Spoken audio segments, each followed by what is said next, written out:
Você sabe o que são padrões? Claro, pesos, medidas. É o uso dos padrões para o comércio. Nasceu há muito tempo.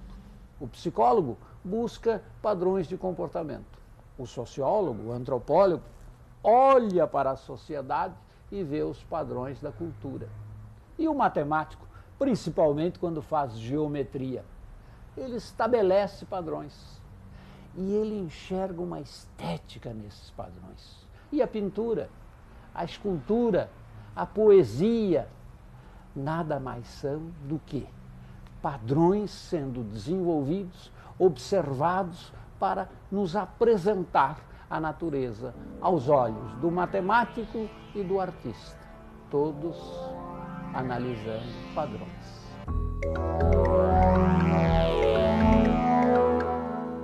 O espaço, a fronteira final.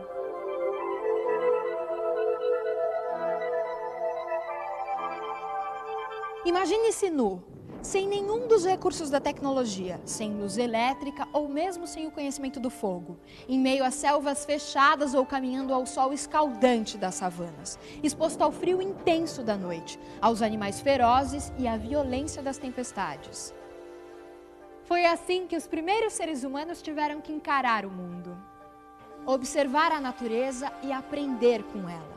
Essa tem sido, desde o início, a regra básica de sobrevivência para a espécie humana.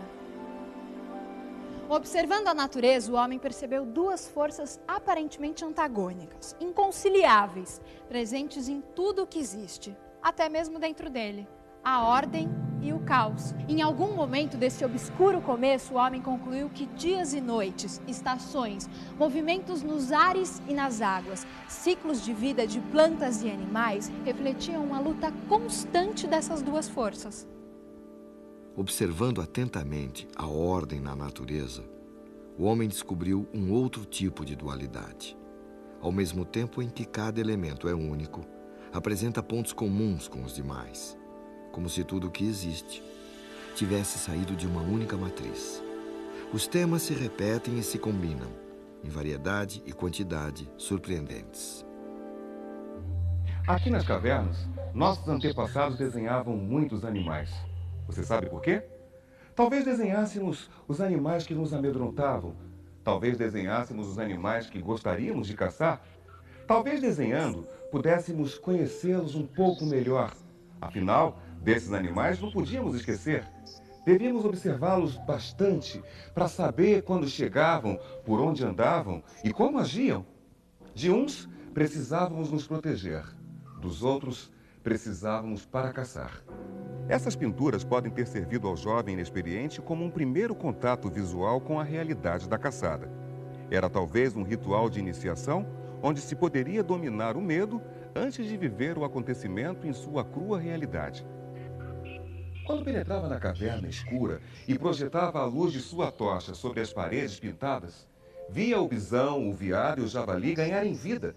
E talvez este jovem se sentisse pela primeira vez sozinho, numa caçada real.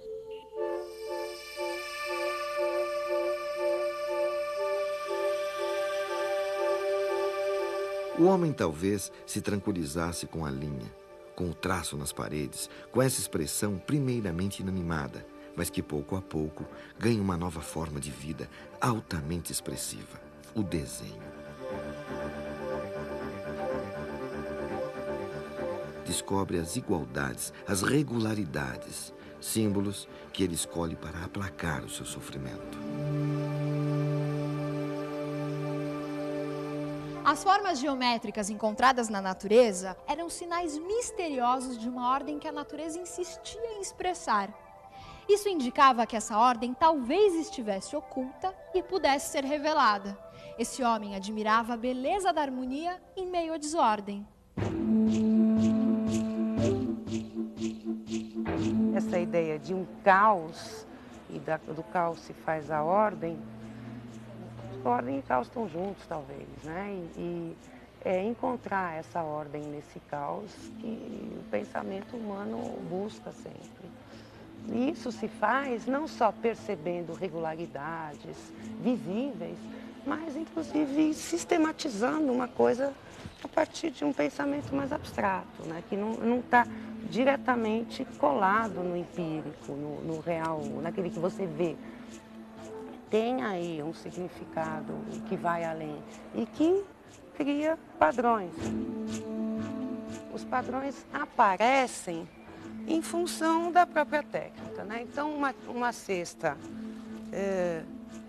simples como essa, a própria maneira de entrelaçar a palha vai estar criando um padrão de repetição, de oposição dessas linhas para essas, e que formam um jogo bonito, interessante, que muitas vezes a gente nem presta atenção nele, né?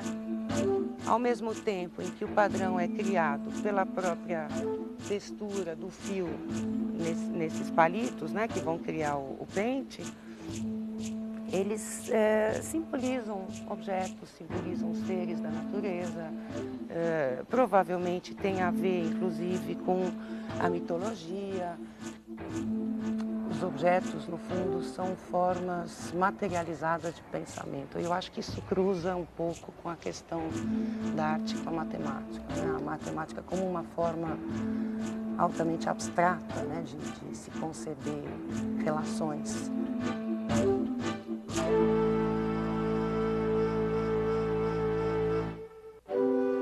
As padronagens em palha, feitas pelos índios em objetos utilitários ou mesmo no teto de suas ocas, servem ainda hoje como guias, seguros caminhos a serem trilhados durante os rituais praticados nas tribos.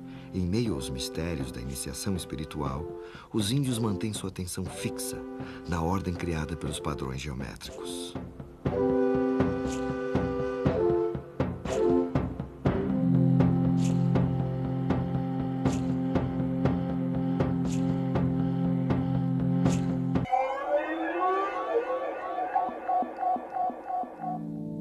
Padronagens, como os entalhes em madeira ou ossos, foram encontradas em objetos deixados pelos homens de Cro-Magnon há mais de 20.000 anos.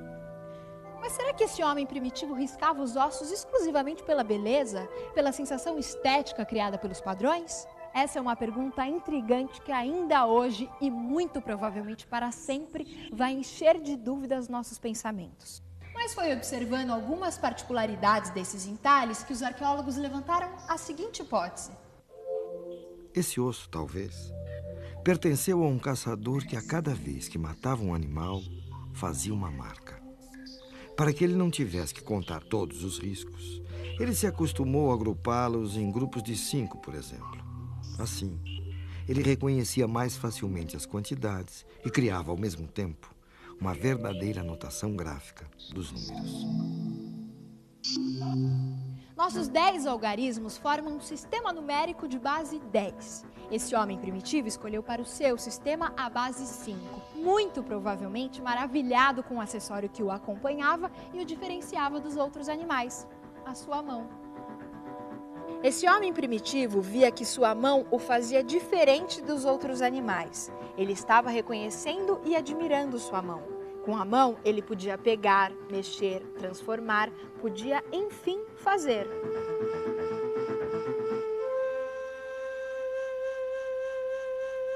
O mais antigo sistema de contagem que existe é o que se baseia nos dedos da mão. Se eu quiser, eu posso usar esse mesmo sistema para contar a quantidade de pessoas que eu vou cruzar aqui por esta praça. Você quer ver? Eu começo por estabelecer um padrão. Para cada pessoa que passa, eu curvo um dedo da mão. Quando todos os dedos estão curvados, eu mudo uma pedrinha de lugar e recomeço novamente. Digamos que eu contei as pessoas que passaram pela praça porque queira comprar passes de ônibus para elas e que o cobrador conhece esse mesmo sistema primitivo de contagem. Como ele vai fazer para me dar a quantidade certa de bilhetes? Bem, para cada pedra que eu der para ele, ele vai separar a quantidade de bilhetes correspondente aos dedos da minha mão. Funciona, mas é cansativo e a gente perde muito tempo. Em latim, essas pedrinhas se chamavam cálculo. E é por causa disso que hoje a palavra calcular significa fazer contas. Contar e desenhar tornou possível ao homem reproduzir em seu mundo um pouco da ordem que ele percebia na natureza. Finalmente era possível planejar. Arte e matemática floresceram juntas. Uma e outra derivam da mesma vontade de estabelecer a ordem e contrapor-se ao caos. Veja, por exemplo, o padrão que as abelhas nos sugerem.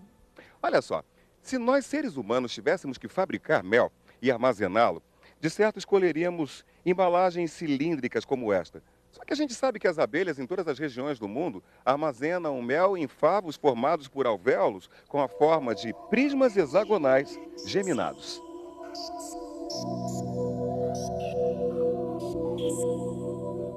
Os favos em forma de prisma geminado economizam espaço e matéria-prima, por causa das paredes em comum.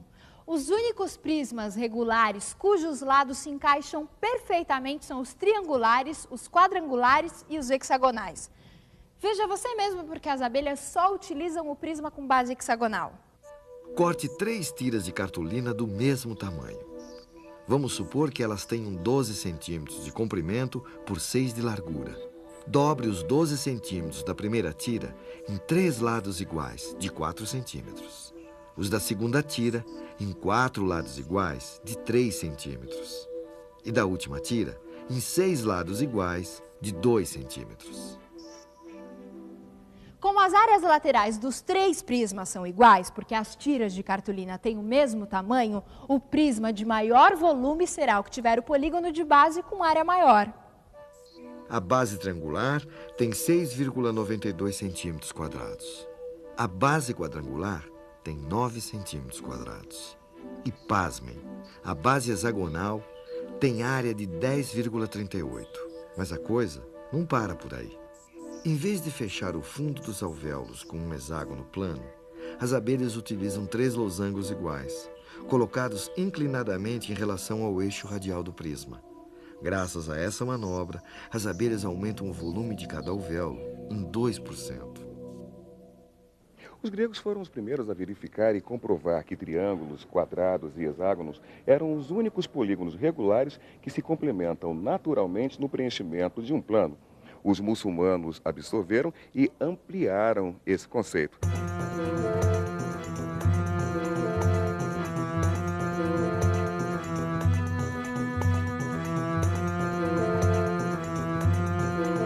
Quando polígonos são colocados lado a lado, cobrindo um plano sem espaços vazios, temos o mosaico.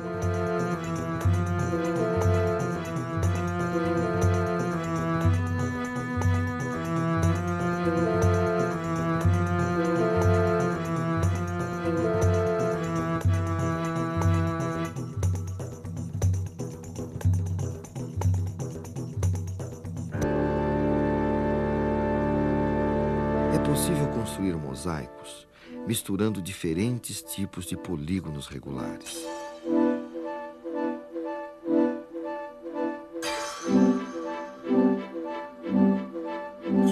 Unindo-os pelos vértices, existem apenas 8 tipos de mosaicos, sendo um deles descoberto pelo matemático e astrônomo alemão Johannes Kepler.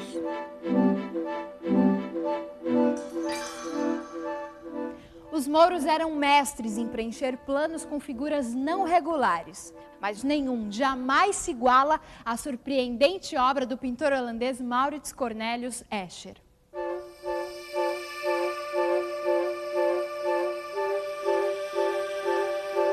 Na verdade, não se pode chamar as figuras elaboradas por Escher de mosaicos. Afinal, elas não são compostas por polígonos, mas são infalíveis em sua pretensão de reunir de forma instigante a arte e a matemática.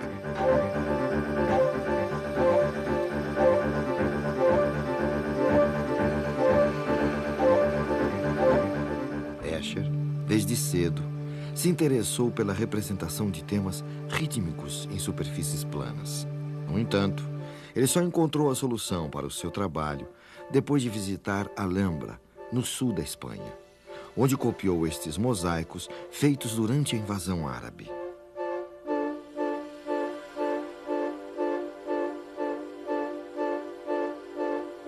O padrão, o estilo Escher, é um padrão que nós encontramos em todos os lugares. Numa casca de árvore, na celulose, numa folha de papel, num livro, enfim, em tudo que nós conhecemos. Então, nós temos A natureza realmente tem esse lado muito interessante, que é a repetição das formas, em escala macroscópica ou em escala microscópica. Imagens de moléculas geradas por computador são absolutamente artísticas. Elas traduzem exatamente o sentido dos trabalhos do Escher. Agora, por que falar do Escher em termos de ciência? É porque, na ciência, a repetição significa um padrão. Nós inferimos muitas conclusões justamente pelo comportamento repetitivo dos eventos. Toda essa sequência de padrões, na realidade, pode ser descrita matematicamente.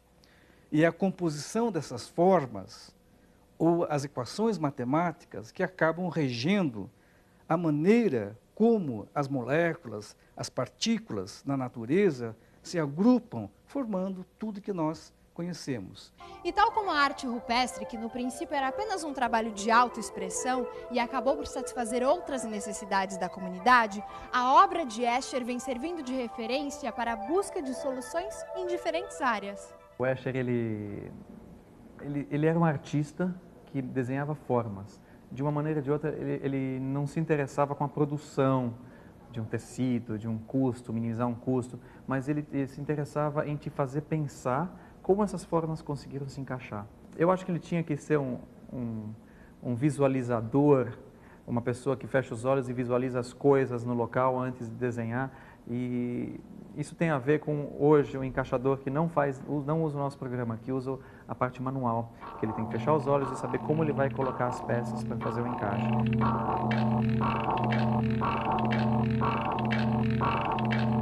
Aqui a gente tem um encaixe, nesse caso padrão, que a gente tem as peças grandes e as peças pequenas. Essa área de cima é a área de trabalho, a gente pode trabalhar, e embaixo é o nosso tecido. Ele vai fazer várias vezes o encaixe, estrategicamente. Ele vai colocar as peças grandes, depois ele coloca as peças médias e vai preenchendo depois os buracos com as peças menores. Em vez de eu ficar andando 7,80 metros na frente da mesa, eu estou sentado aqui e estou vendo encaixe. Assim como serviram de base as complicadas criações de Escher, as formas geométricas também podem inspirar trabalhos simples, como, por exemplo, os quadros do pintor Alfredo Volpi.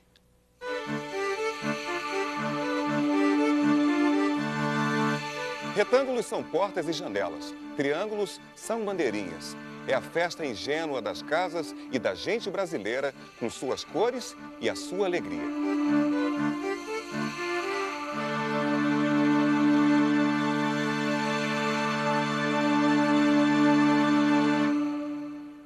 E agora, o que você me diz? É um quadro de Volpi? É o desenho de um índio meinaco? Ou é mais um padrão criado pela própria natureza com seu caprichoso estilo matemático? É o trabalho da fotógrafa Ana Mariani, que, como Volpi, encontrou nos usos e costumes do povo brasileiro a inspiração para o seu trabalho. Comecei a fazer as fachadas quando eu fui conhecer o sertão. E ao fazer a primeira viagem do sertão, eu trouxe as fachadas, os retratos das fachadas. Isso foi em 76. E foi uma viagem assim que eu fiquei completamente fascinada pelo sertão, pelo Rio São Francisco. Eram estradas assim bem desertas e as fachadas ocorriam com muita frequência e com muita cor, muito detalhe, muito desenho. Então, isso, entre 76 e 87, quando o livro saiu, foram 11 anos que aí eu fotografei regularmente fachadas e paisagem sertaneja. Os padrões da construção, eles estão muito ligados às necessidades das pessoas. E essas necessidades estão ligadas também às possibilidades. Se a gente olha, vê que as casas são extremamente simples, as fachadas são ornamentadas, mas as casas são, às vezes, é chamada casa de porta e janela. Ela não tem nenhuma coisa a mais do que o absolutamente necessário. Isso é a parte interna da casa. E na fachada, então, tem toda essa ornamentação, eu acho que vem de vários conhecimentos. Agora, eu acho que se perguntar a qualquer deles qual é esse padrão, ninguém vai saber responder.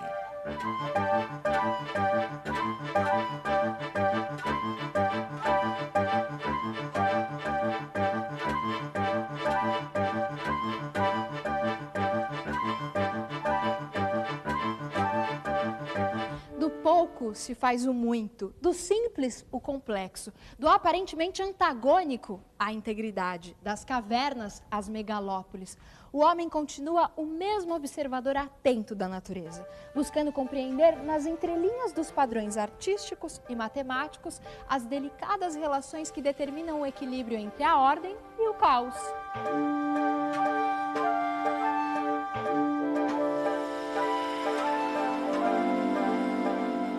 Eu acho que o meu trabalho é ditado pelos quintais, pelas minhas, sabe, pela maneira que eu lido com o planeta,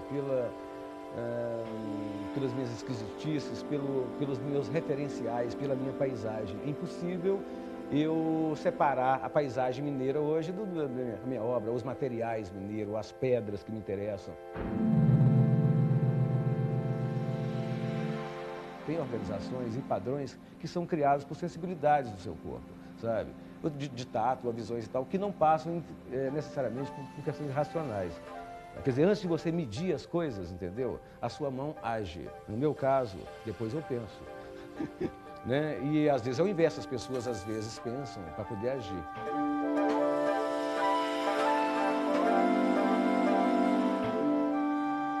Agora, sem dúvida, eu faço arte para organizar o meu caos, para tapar um buraco na minha alma incomensurável, do tamanho do universo. Quer dizer, assim, essa questão da fragilidade, sabe, é que faz você criar um padrão, sem dúvida nenhuma, que organize razoavelmente esse caos, que seja paliativo, como um remédio, tá? Sobretudo para quem faz.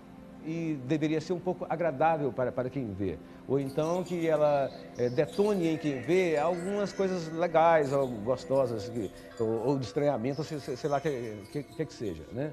E agora, sem dúvida nenhuma, a arte para o artista, eu espero que ela crie esses padrões, talvez, de reconhecimento da sua própria alma. Porque senão você se perde inteiramente. Eu acho que tem todo sentido.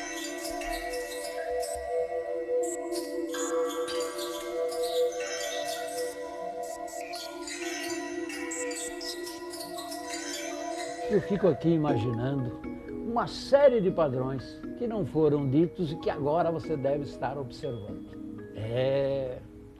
Nós aos poucos vamos melhorando o nosso modo de ler a natureza. De repente, aprendemos a ouvir padrões sonoros, estamos melhorando nossa atividade musical. A geometria, a beleza. Em geral, o homem acostuma-se com os seus padrões e vai lendo-os cada vez melhor. Claro, algumas leituras nem passam pela nossa cabeça.